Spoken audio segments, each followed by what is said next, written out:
involving wives or making them aware of the financial decisions of the house. Today, what I'm going to share may make some people uncomfortable because I'm going to be telling the truth, and truth is always not very sweet. So be ready to listen to it. And there are almost 10 points roughly which I want to share. And each point is very important for every man listening to this and for every woman listening to this, because women are not even aware of these things that can happen. Men are aware, but they, I don't know, they just neglect it. So I could be a little harsh, some people may find, but I'm telling the facts and I'm telling the truths so that you can take a corrective step from today onwards after seeing this live. So the first thing that can happen to a woman, or rather the fourth part which can happen to the woman, is financial distress, under which there are 10 points that I want to share. And the first one is sudden income loss. Now, mostly when a family is run by the male or the man of the house, and the female is generally a housewife or not earning so well, there is a sudden income of loss, and immediately she is burdened with how she is going to take care of children, of day-to-day groceries, of electricity bill or the gas bill or the telephone bill, the maintenance. There are multiple expenses that we incur on a monthly basis. So there is a sudden loss of income, and there is a sudden distress that now from where is she going to get money and how is she going to arrange. Then the second point, which is the funeral expenses, which is never thought about, never talked about, because they feel, oh my god, talking about funeral. But doesn't it involve a cost? And when on the 13th day, especially in Hindu culture, when you are calling people for the 13th day ritual, it's a very big expense. So is she aware of where to remove those expenses? Where are the FDs kept? Where is the emergency fund kept? So make your wife aware of, in case of emergency, this is the amount, this is kept here, and this is how you can withdraw. This is very crucial. Then the third point is the legal cost that may involve while transferring the house from the husband's name to wife's name, or transferring other assets like car or maybe some shares, transferring that from their name to her, from the husband's name to her own name, may involve a certain amount of cost, and if it's a property, it'll involve a big amount of cost. So make your wife aware of this thing. And towards the end, I will suggest few things which you can take care of. So it's kind of a checklist which I will be sharing, so stay tuned till the end of this video.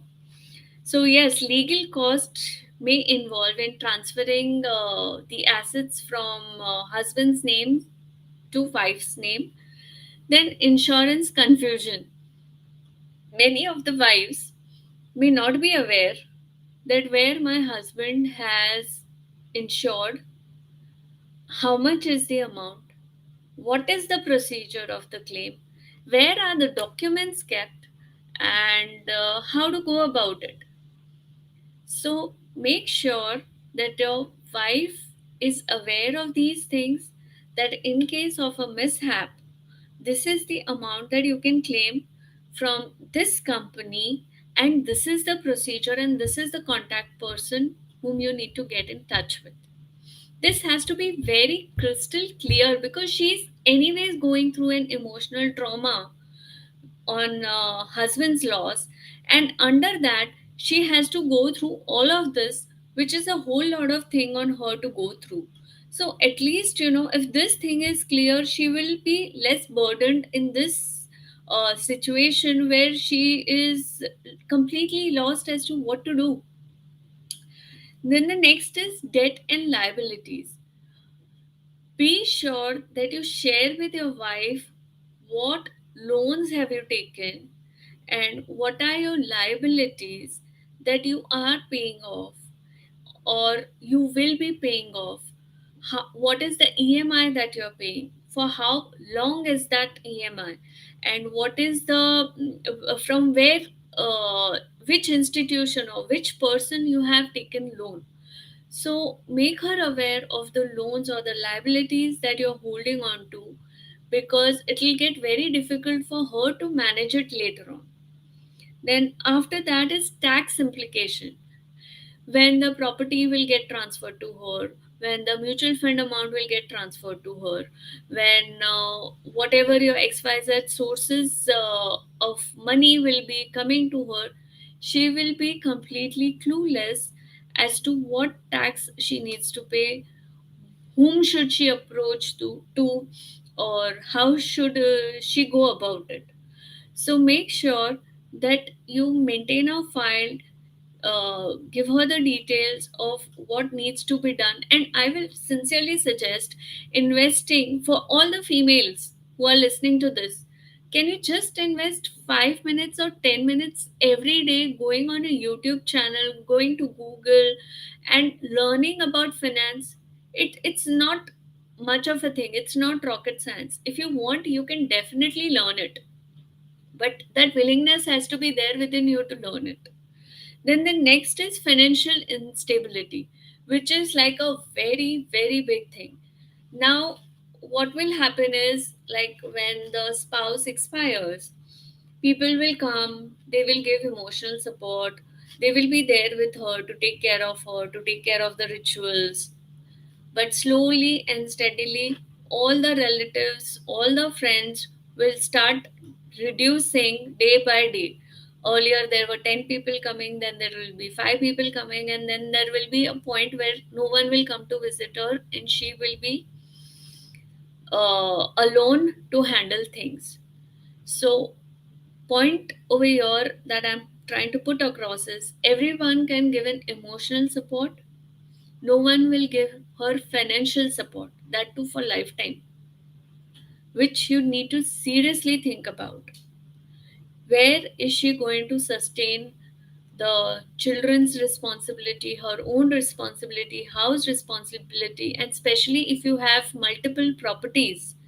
People very happily say that I've invested so much in property, after me there's so much of property that will be taken care of. But have you taught your wife that how to sell those property and liquidate the fund? Or have you taught her that how to put them on rent or how to earn money from that? I'm sure 99% of men, they do not teach this to their wife, which is very sad. And at times, suppose if she has a friend also or some relative also helping out on this, on selling a property, are you sure that she will be able to get a good price of that property? No, because the market or the economy, you never know in what situation the country would be.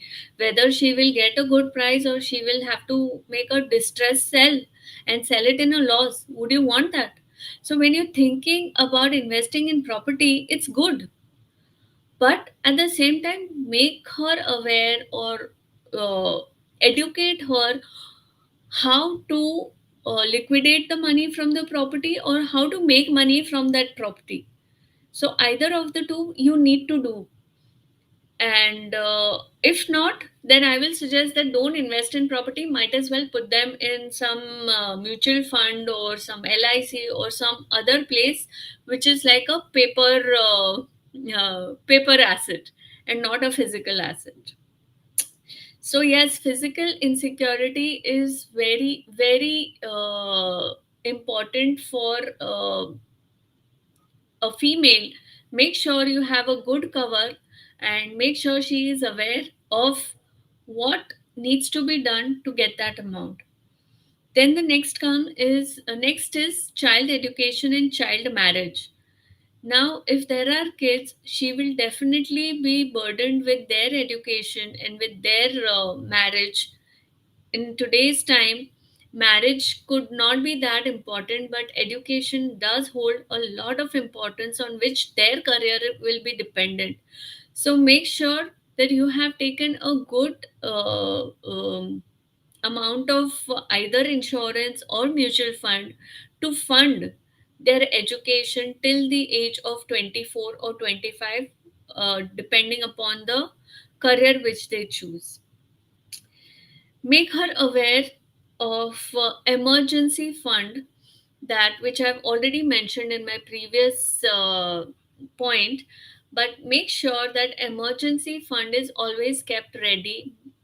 Emergency fund is 6 times of your monthly expenses, that needs to be kept as an FD, where it can be easily liquidated. So that has to be maintained even after you're gone. So make her aware of this emergency fund, which needs to be ready at any given point of time. And lastly, investment and investment risk. So going forward, if she doesn't have a knowledge, or if the husband has not taught her anything about investment, she will be clueless as to, in case if she's getting a good amount of money from insurance, from uh, provident fund or xyz amount mutual fund, how to go about investing that money. So, don't you think that you should educate your wife little about investment? It's very necessary. Personal finance, be it a housewife, be it a working lady, be it male, be it any professional, doctor, lawyer. I've seen so many qualified people are not aware about financial, personal finance. So make sure you gain knowledge and also educate your wife on this. So these are the 10 points that are very crucial, which you should keep in mind, because these are the things that a lady may come across when the husband is gone and she is undergoing a financial distress. So, the couple of things or the checklist that I was going to tell you is about: make a file of investment, keep one file for mutual fund wherein all your funds are there, and also put the name and the number of the person whom she can contact with regards to mutual fund. Keep a separate file of insurance which will include health insurance, life insurance, and also put the name of the person whom she needs to connect with after you're gone. And also keep two family members informed, or at least tell her that if anything happens to me, these are the two family members who are reliable, whom you can trust, and then she can connect to those family members to go ahead with the insurance amount, or to go ahead with the claim. And with regards to property papers, also make a separate file. Make her aware that these are the properties. This is the year when you had purchased. This was the amount that you had purchased. And going forward, in case if something happens to you, what she needs to do, or whom she needs to connect with, that person who can help her out with either selling of that property or putting those property on rent. And I will suggest that in case if your wife is not that acquainted, or not that I wouldn't use a word capable, because yes, if she wants, she can learn. But in case if you feel that these tasks will become uncomfortable or difficult for her, I will suggest don't invest in properties, multiple properties. Yes, you can have one extra vacation home or one farmhouse, but more than that, investment in property is something that I personally wouldn't suggest. You can have your own opinion. So, these are the points that you need to take care of when you are investing money, and make sure to involve your wife in your financial decisions, because she is your life partner and she should be aware of these things, that in case if something happens to you or to the better half, what is she supposed to do? She will be lost completely. And in case if whatever I've shared in this video, you Make it a point. If you follow that, definitely her stress will reduce and she will be at least a little stable on the financial front. So that's all for today. And tomorrow I will be coming up with the last and the final point with regards to this particular topic of involving your wife in the financial decisions of the house. See you tomorrow. Good night. Bye bye.